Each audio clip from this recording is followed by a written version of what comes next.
Sharon Natukunda y'omu ku bavubuka abangi abaali bayaayanira okubaako bye bakola okukyusa obulamu bwabwe n'obw'abantu mu bitundu gye bawangaalira wabula nga talina busobozi.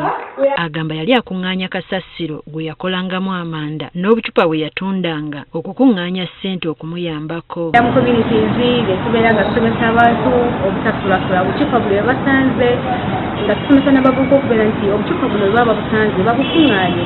Mukama yamuyamba n'afuna omukisa n'akwatibwako ekitongole ki Action for Health Uganda wansi w'enteekateeka ya Power Project abamusomesa engeri gy'asobola okukola bizinesi ng'atandikira ku bintu ebimwetoolodde. Twakolanga n'abavubuka wonna joyininga Power n'engamba kati essaawa tutuuseemu ate tutandika okubeera nga twongerako omutindo ku bintu byaffe byetwali tukola kasasiro tukola omukuŋŋaanyanga tukolamu amanda. Natukunda oluvannyuma lw'okufuna obukugu yatandika okukola ebintu eby'enjawulo eby'omutindo mu kasasiro gwe yali akuŋŋaanya.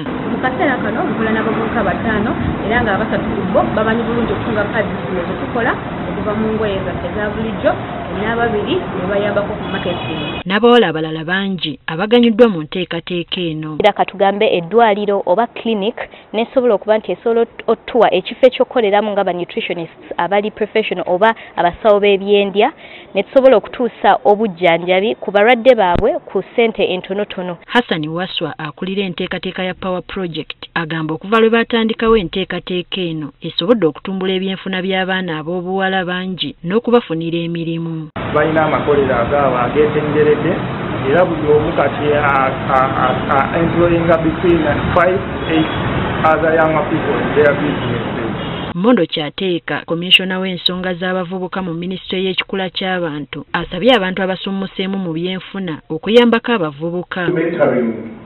Any young person, are you a role model? How do you want to be remembered when the bell rings and you have to join the creator? Okwogera bino abadde ku mukolo gw'okufulumya abawala ababanguddwa mu kwetandikirawo bizinesi ez'enjawulo n'okuziyimirizaawo ogubadde ku ttendekero lya Makerere. Mu ngeri y'emu abavubuka ab'enjawulo babanguddwa mu mirimu egy'emikono ku ttendekero lya Ruyonga Foundation Skilling Center. Dr. Joseph Ruyonga, omubaka mu Parliament owa Hoima West Division, nannyini ttendekero lino asabye abavubuka ababanguddwa okukwata omumuli gw'okukulaakulanya ebyalo byabwe. Abantu babe kulungi omumayiso okwo. Ono ababanguddwa bawadde ebintu ebitandikirwako.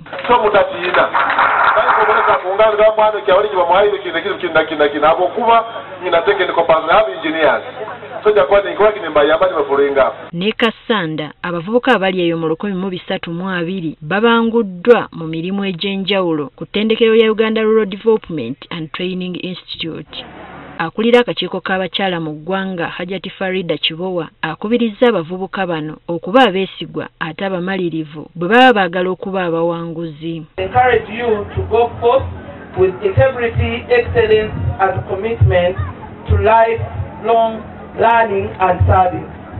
Yakulira ettendekero lya Uganda Rural Development and Training Institute, Mwalimu Musheshe asabye ababanguddwa okukozesa obukugu bwe bafunye okusobola okukyusa obulamu bwabwe.